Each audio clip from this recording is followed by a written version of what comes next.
Good morning, কেমন আছো সবাই? আশা করি সবাই অনেক ভালো আছো, সুস্থ আছো। তো আমরাও ভালো আছি। তো এখন ঘড়িতে বাজে সকাল 6:30 কি 7টা এরকমটাই হবে, ঠিক মনে নেই।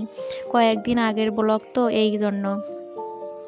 তো সকালে ঘুম থেকে উঠতে দেরি হয়ে যায়। তো ঘুম থেকে উঠে দেখি মায়ের রান্নাবান্নাও হয়ে গেছে।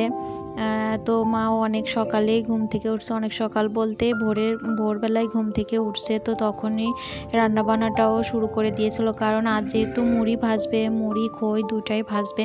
তো দুর্গাপূজা যেহেতু আসছে, তো পূজার আগে সমস্ত কিছুই বানানো হয়, খই মুড়ি তারপর নাড়ু সব কিছুই করা হবে। তো আজ মুড়ি আর খইটাই ভাজবে, তো সবটাই তোমাদের সাথে শেয়ার করব।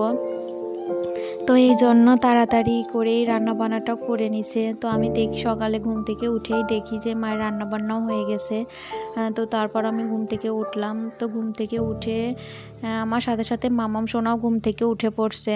তো এই যে এখন মাম্মামকে ফ্রেশ করিয়ে দিলাম, ফ্রেশ করিয়ে মুখে একটু ক্রিম লাগিয়ে দিয়েছি। তো তারপরে যে দেখো এখন চুলটাও বেঁধে দিচ্ছি। তো একটু চুলটা বড় বড় হয়ে গেছে, তো আর ভাবছি কাটবো না। আবার এই শীতের মধ্যে আর চুল কাটবো না, সামনে যেহেতু শীত। তো বড় বড় চুল থাকলে দেখতে ভীষণই ভালো লাগে।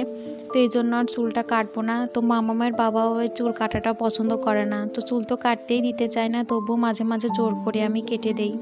তো এখন আর চুল কাটবো না। তো এই যে দেখো ঝুঁটি বেঁধে দিচ্ছি। ওই যে দেখো ঝুঁটি বাঁধবে না জন্য কি কেমনটা করে, তো বেঁধে দিলেও খুলে ফেলে। তো এইভাবে একটু ঝুঁটিটা বেঁধে দিলাম। গরম তো প্রচুর, এই জন্য। তো মাম্মামের এখনও ঠান্ডাটা কমেনি, তো এই জন্য আবারও তুলসী পাতার রসটা করে দিলাম। তো মাম্মামি যে এখন খাইয়ে নিচ্ছে। তো তারপরে সকালের খাবারটা মাম্মামকে খাওয়াবো। তো আজকে রান্না হয়েছে যে দেখো কচুর শাক। তো সকালে যেহেতু খাওয়া দাওয়া হয়ে গেছে, এই জন্য অল্প অল্প দেখছো। তো তারপরে তোমাদের সাথে শেয়ার করছি। আর ওইখানে মাছের ঝোল রান্না হয়েছে। তো আমরা সবারই খাওয়া দাওয়া হয়ে গেছে।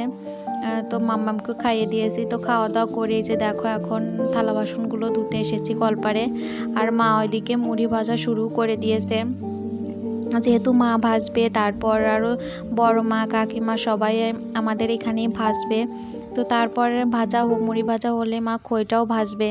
তো এই জন্য আর কি সকাল সকাল শুরু করে দিয়েছে। আর প্রচণ্ড পরিমাণে গরম পড়ছে, রোদ্দুর ওঠেনি খুব একটা, তবে প্রচণ্ড গরম পড়ছে।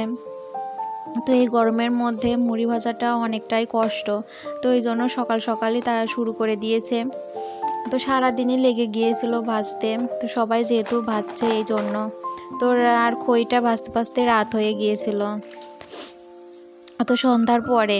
তো এই যে দেখো এখন আমি থালা বাসনগুলো মেজে নিচ্ছি।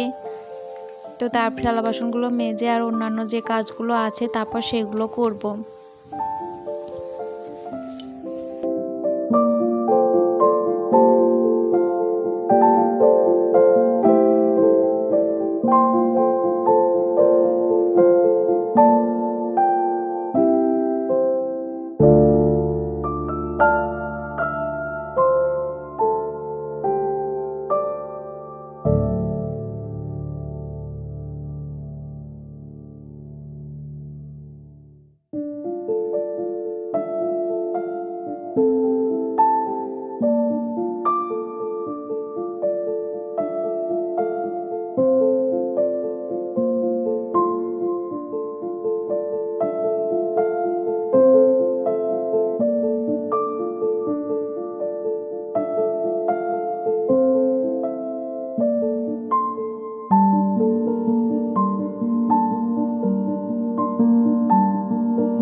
তো এই যে দেখো আমার থালা বাসনগুলো ধোয়া হয়ে গেল।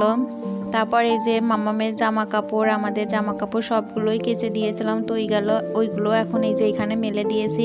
আর এই যে দেখো এখানে মুড়ি ভাজাটাও শুরু হয়ে গেছে। তো আমাদেরটাই আগে মা ভেজে নিচ্ছে। তো এই যে দেখো কিভাবে মুড়ি ভাজে।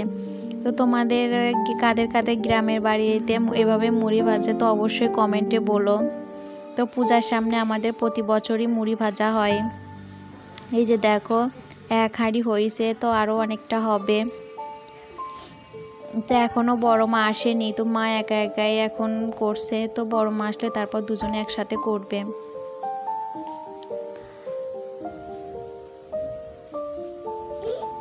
তো এই যে দেখো মুড়ি ভাজছে। তো এখন এই যে দেখো কিভাবে মুড়ি হয়।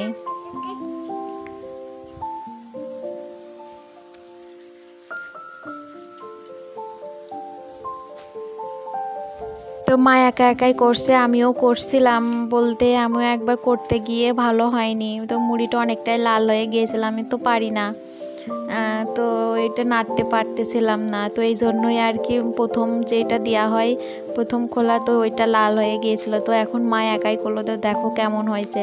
তো এটা অনেকটাই সাদা হয়েছে, ভালো হয়েছে অনেকটাই। তো বড় মাও চলে আসছিলো কিছুক্ষণ পরেই।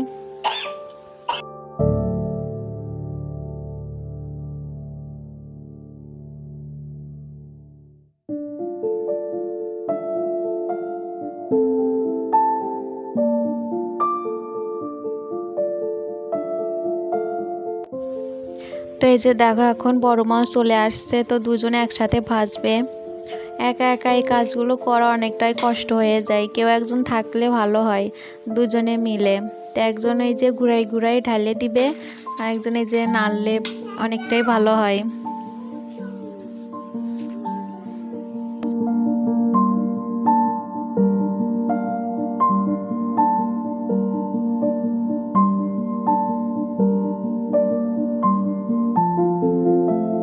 তো এই যে দেখো আমাদের মুড়িটা ভাজা হয়ে গেছে। তো এখন এই যে বড় মাদেরটা ভাজছে।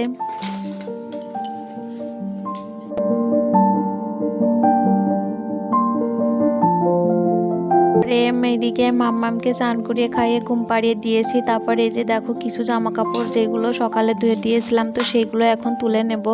তো আজ রোদ্দুর ওঠেনি, তো কিছু শোকায়নি এখনও।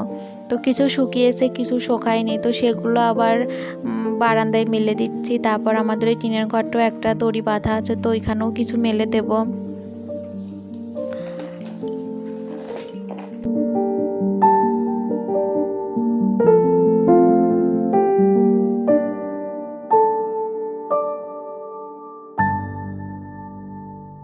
এই যে দেখো গ্রিল দিয়ে মেলে দিয়েছি বারান্দার, তো এখানেও শুকাবে না আজ আর।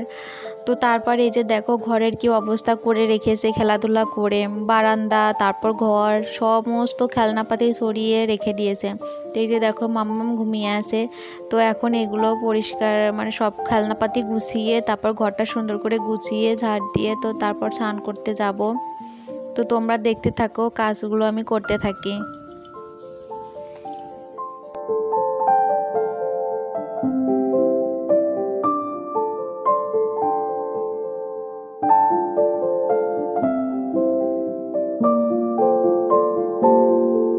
তারপর এই যে দেখো চলে এসেছি জামা কাপড়গুলো ভাঁজ করতে। তো যে বললাম তো কিছু জামা কাপড় শুকিয়েছে, তো সেগুলো এখন ভাঁজ করে নিচ্ছি। তো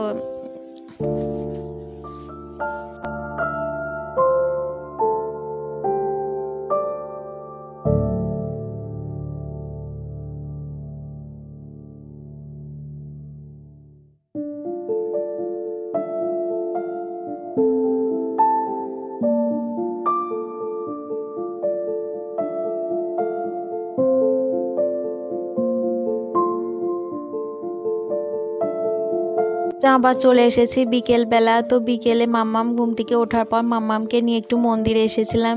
তো এই যে দেখো মন্দিরে মাটির কাজ অনেকটাই শেষ হয়ে গেছে, বলতে শেষ হয়ে গেছে। তো এখন এটা শুকালে তারপর রং করবে। এই যে দেখো মাম্মাম বলছে মামাকে এইখানে দাঁড়িয়ে একটা ছবি তুলে দাও। তো মাম্মামকে ছবি তুলে দিলাম। তারপরে ঘরে সন্ধ্যাবাতি দিয়ে চলে এসেছে এই যে রান্নাঘরে। তো রান্নাঘরে এসে দেখি মা এখানে খই ভাজছে। তো এই যে দেখো কিভাবে খই ভাজে, বালুর মধ্যে যে ধান এভাবে নাড়াচাড়া করতে হয়। তারপরে এই যে দেখো কিভাবে খই উঠে। তো খই ভাজছে, তো অনেকটাই ভাজা হয়ে গেছে, তো আরও কিছুটা ভাজবে। আমিও শেষের দিকে কিছুটা খই ভেজেছিলাম। তো তো আজকের ভিডিওটা এখানেই শেষ করছি, দেখা হবে নতুন একটা ভিডিওর সাথে। তো সেই পর্যন্ত তোমরা সবাই ভালো থেকো।